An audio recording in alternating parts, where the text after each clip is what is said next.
Gérard Perregaux, c'est comme un membre de la famille qui serait très éloigné. On le connaît très très mal, mais pourtant, il a beaucoup d'histoires à raconter. Mais pour ça, il faut s'y intéresser. Et chers amis, les Rabilleurs le font pour vous, aujourd'hui, en direct de la Chaux-de-Fonds, chez Gérard Perregaux, pour vous parler, dans un premier chapitre, de l'histoire de la marque. Vous allez voir qu'elle est la somme de beaucoup d'influences qui sont absolument géniales. Et dans une autre partie, dans la même vidéo évidemment, vous parlez un petit peu de ce qui fait l'identité de la marque, des modèles qu'on peut trouver, des inspirations, du riche passé de la marque. Tout ça, aujourd'hui, en direct de la Chaux-de-Fonds, c'est tout de suite, c'est maintenant, c'est seulement sur les Rabilleurs.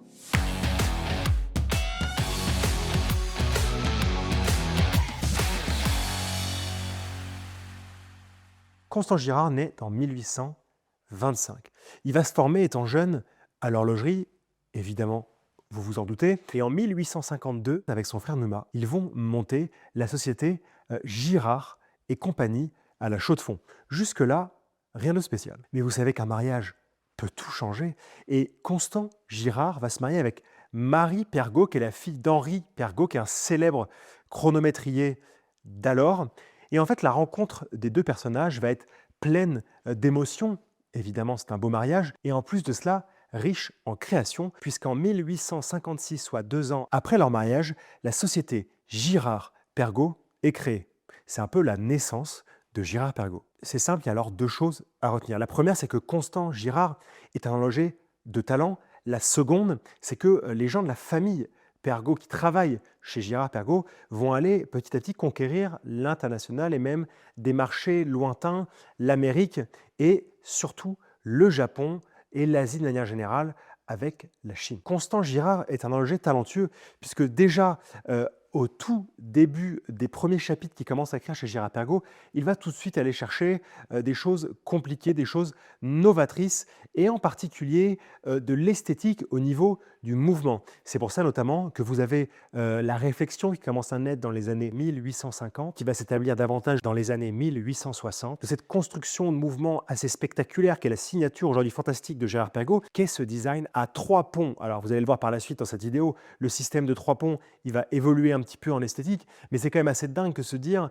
finalement, depuis l'horlogerie qu'on connaissait, vous avez le barillet, les roues qui sont placées un petit peu tout autour du mouvement pour arriver à l'échappement. Ici, sur une ligne droite de rubis, si je puis dire, constituée de 3 ponts, on va mettre le barillet, bien visible la roue de moyenne, avec ses autres roues évidemment derrière, et à la fin, l'échappement. Si au début, ce 3 ponts peut paraître un peu rudimentaire parce que les ponts sont de forme droite, ils vont par la suite évoluer et prendre cette extrémité très identitaire de Girard-Perregaux en forme de flèche avec le centre beaucoup plus fin. Et si on verra différents chronomètres utiliser ces 3 ponts, l'autre travail fantastique de Constant Girard, ça va être le fait d'aller chercher des constructeurs de tourbillons formidables pour venir intégrer à son architecture des 3 ponts un tourbillon tout en bas de la ligne. C'est notamment avec ces chronomètres exceptionnels que Constant Girard remportera de nombreux grands prix d'observatoire, en particulier à Neuchâtel. Et on pense évidemment pour ce chronomètre 3 ponts en particulier, la médaille de bronze à l'exposition universelle de Paris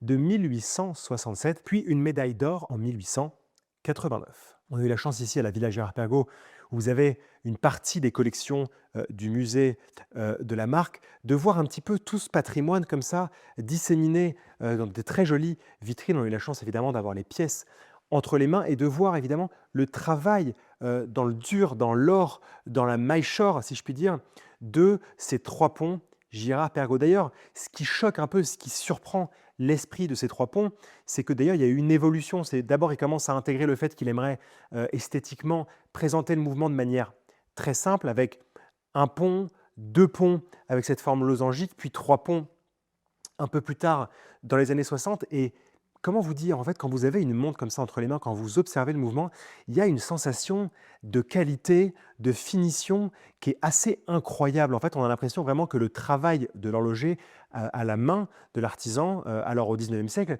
est vraiment visible et travaillé. Et on a un petit peu ce côté, vous savez, de très beaux chronomètres, c'est-à-dire de belles finitions et en même temps tout ce qui fait la force du chronomètre, à savoir, par exemple, dans une des montres de poche prise en vidéo par Valentin, ce spirale cylindrique qu'on a notamment vu dans des chronomètres de marine avec des échappements à détente par le passé. Mais en tout cas, on a vraiment tout ce lexique du chronomètre de la précision qui saute aux yeux quand on ouvre une montre de poche Girard-Perregaux avec ce système à 2 ou 3 ponts. Là, je vous disais tout à l'heure, François-Henri et Jules Perregaux vont un peu aller par le monde pour chercher des nouveaux marchés, présenter un petit peu ce qu'ils font. On a pu voir ici au musée une remarquable petite montre de poche en argent, ce qui est très rare pour Girard-Perregaux, avec au dos, ce qui est très discret, la vue sur le calibre, avec un calibre qui était magnifiquement bien travaillé, avec des gravures sur tout ce qui est visible, même le barillet.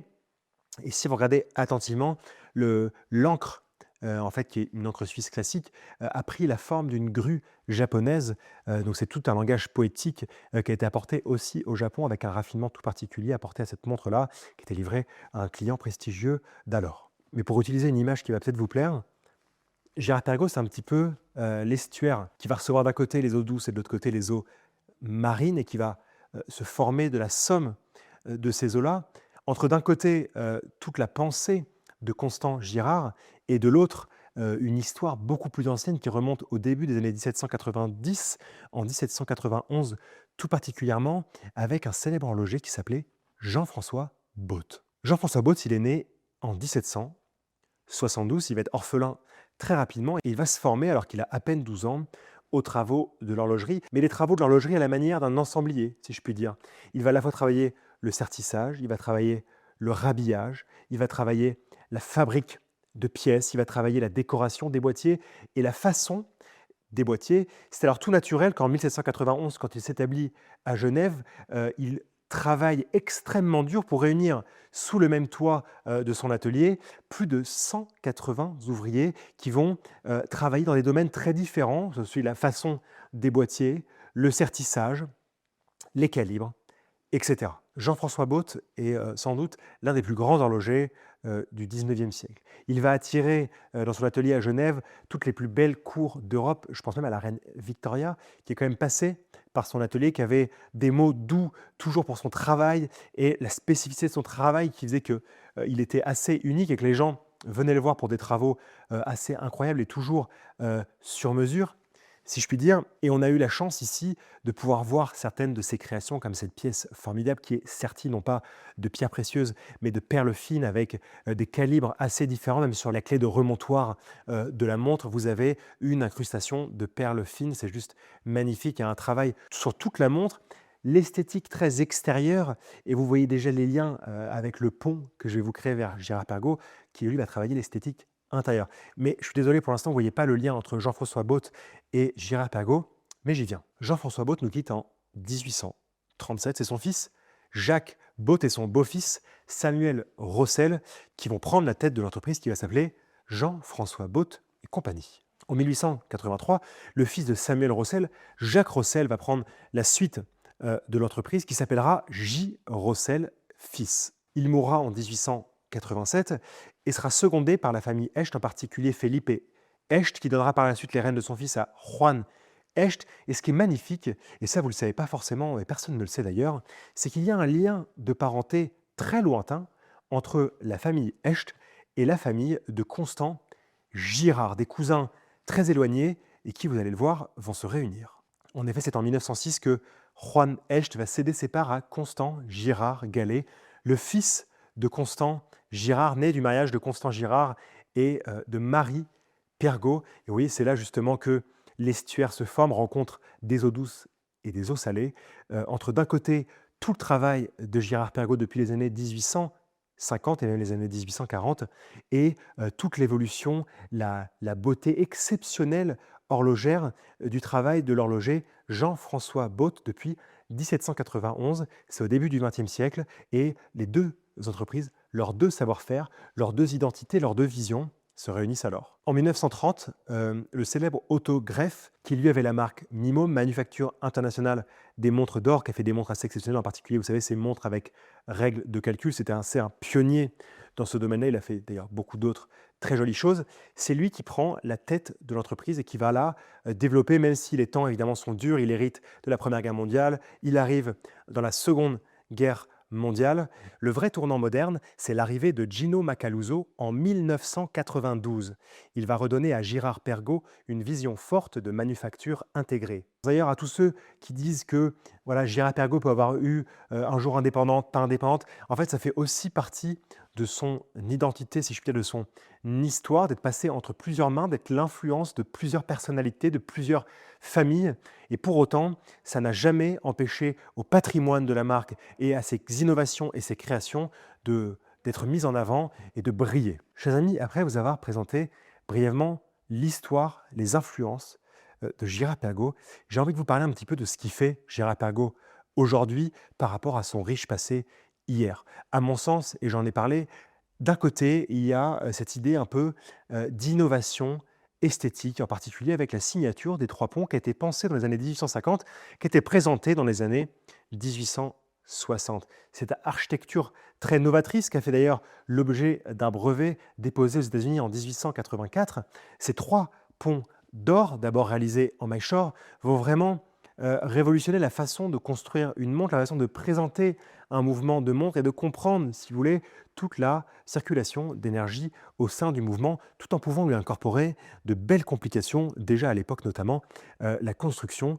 d'une cage de tourbillon juste après l'échappement en bas de cette chaîne d'énergie. Si les ponts n'avaient pas cette forme au départ, ils vont finir par avoir leur extrémité en forme de flèche et le centre très fin, évidemment au centre de ce pont, une pierre, un rubis synthétique pour éviter les frottements, mais toujours avoir cette architecture en ayant sur la même ligne droite barillet, roue et échappement, balancier ou tourbillon. Cette signature J.R. Pergaud ne va pas se cantonner au monde de poche, et c'est d'ailleurs ça qui est exceptionnel, c'est qu'au début des années 1990, plus de 100 ans après le dépôt du brevet, on va voir ces trois ponts s'installer dans une montre, et c'est vraiment bon, c'est vraiment très bon de voir cette architecture, cette signature esthétique qui vient s'installer dans une montre, parce que c'est ça aussi ce qui fait la grandeur d'une marque, la grandeur d'un nom, c'est sa signature esthétique, son identité qui est dure et qui est constante. D'ailleurs, cette signature graphique, on la retrouve dans les pièces qui font aujourd'hui la renommée de J.R. Pergaud, des pièces plutôt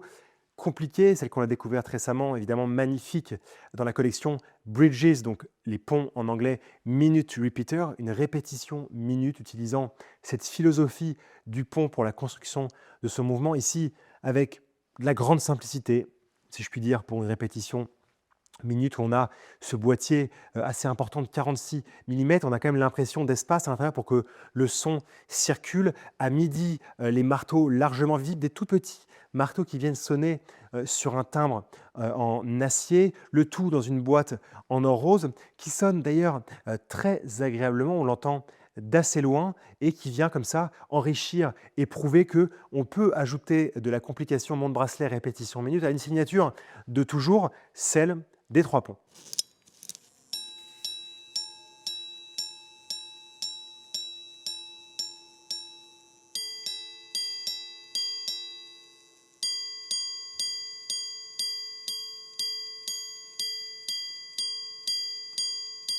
Et d'ailleurs, c'est exactement la même chose si on prend cet exemple formidable en parlant de chronométrie, en parlant d'histoire de la chronométrie, en parlant de Henri Pergaud, beau-frère de Constant Girard, qui était quand même un grand chronométrier d'alors, qu'on travaille toujours aujourd'hui sur la précision chronométrique, en particulier sur les échappements, parce que c'est ça qui fait la chronométrie, et en particulier chez J.R. Pergaud avec ce néo-constant escapement, qui n'est pas la première itération d'échappement, parce que vous aviez le double échappement un peu plus ancien, qui repose sur un système d'échappement libre, et surtout d'un échappement à force constante. Vous savez que dans un mouvement classique, même si les mouvements tendent à être de plus en plus précis, de plus en plus performants, au début du remontage de la montre, quand le barillet et son ressort sont pleins d'énergie, vous allez avoir une énergie constante, puis ensuite, plus l'énergie contenue dans le barillet a tendance à diminuer, plus la précision va être aléatoire, tout en n'étant pas dégoûtante évidemment, c'est bien normal. Mais la force d'un échappement à force constante, c'est que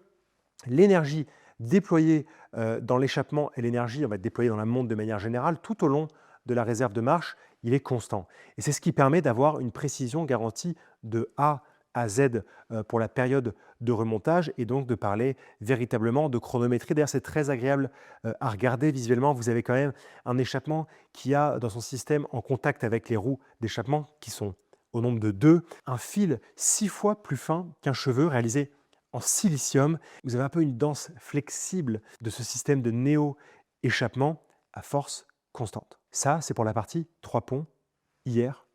Aujourd'hui, d'ailleurs, on a eu cette chance inouïe de pouvoir voir une réédition des années 80 en montre de poche avec vraiment la reprise de ces 3 ponts d'or avec ce tourbillon à la fin de la chaîne d'énergie. Pour moi, après les 3 ponts, vraiment ce qui a le plus compté chez Girard-Perregaux et là où il y a eu beaucoup d'innovation, c'est que quand même, pendant les années 60, Girard-Perregaux prend son cheval tout seul et se dit, bah, en fait, on ne va pas se mettre en conglomérat, on ne va pas s'associer à d'autres manufactures pour penser notre mouvement à quartz, puisque c'est ça la question dans les années 60 et 70, mais on va le faire nous-mêmes. Donc ils vont s'entourer de prestigieux ingénieurs comme Georges Vuffray dans les années 1960 pour aller justement travailler ce calibre à quartz et permettre, tenez-vous bien, en 1971, de présenter ce mouvement à quartz qui est présenté dans des montres de série. C'est-à-dire que vraiment, Girard-Perregaux va arriver en avance et présenter un mouvement fiable de quartz qui va,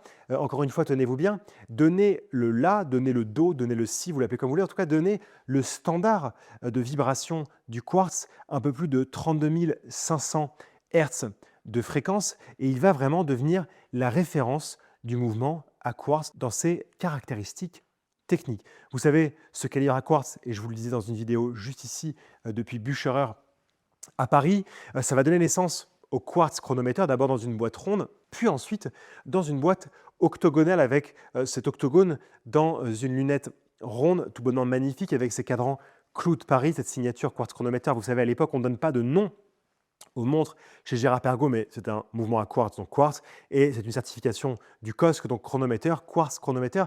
Cette montre-là, elle donnera naissance un peu plus tard à la célèbre Laureato, qui vit toujours aujourd'hui, puisque on vous présentait l'année dernière une pièce exceptionnelle et pour moi magnifique, qui est complètement dans le renouveau de Girard-Perregaux, à savoir la Laureato 50, avec son nouveau calibre 4800, qui a été aussi travaillé d'une certaine manière avec 3 ponts, sa masse oscillante bien travaillée, ses finitions d'anglage, de perlage, de côte de Genève, un mouvement fin avec un nombre de lignes restreint qui fait que le boîtier de ces nouvelles 50, il est dans des proportions complètement géniales et qui passe à tous les poignets. Donc, chers amis, la conclusion de mon propos, c'est que Girard-Perregaux a été influencé par différentes histoires qui l'ont fait grandir. Tout d'abord, l'histoire d'un côté de Constant Girard, le mariage Girard-Perregaux, cette idée fantastique de construction de chronomètre à 3 ponts. Et de l'autre côté, toute l'histoire de Jean-François Botte depuis le début des années 1790 pour fusionner avec d'un côté de l'esthétique extérieure, de l'autre de l'esthétique intérieure. Aujourd'hui, à mon sens, il faut retenir Girard-Perregaux pour 2 choses. Tout d'abord, une belle idée de design, de reconnaissance, d'identité avec Laureato qui n'a jamais cessé de nous faire plaisir, en particulier aujourd'hui quand ses proportions redeviennent vraiment intéressantes, nous plaisent, attirent notre œil et présentent des finitions de cadrans, de boîtiers qui sont absolument magnifiques. Et d'un autre côté, toute l'innovation qui fait la force de Girard-Perregaux aujourd'hui, qui a fait sa force aussi par le passé, tout en utilisant son identité. On pense évidemment à la Flying Bridges Minute Repeater et à ce néo-constant Escapement qui se donne à nu pour tous les amateurs de très belle horlogerie et dans le futur évidemment d'autres complications qui vont toujours incorporer le visage des 3 ponts de Girard-Perregaux puisque, chers amis, ce qui fait la grandeur d'une marque, c'est le fait qu'elle conserve son identité malgré tous les remous, tous les changements, toutes les influences qu'elle peut avoir. On retiendra toujours son effort de constance. J'espère que cette vidéo vous a plu. N'hésitez pas à nous poser toutes vos questions en commentaire. On prendra évidemment toujours le temps d'y répondre. N'oubliez pas aussi de vous abonner pour toujours retrouver comme ça des petites exclusivités quand on vous emmène voir des musées, du patrimoine, des manufactures. C'est toujours intéressant et ce serait bête de les manquer. On vous aime toujours autant et on vous dit à très bientôt. Merci.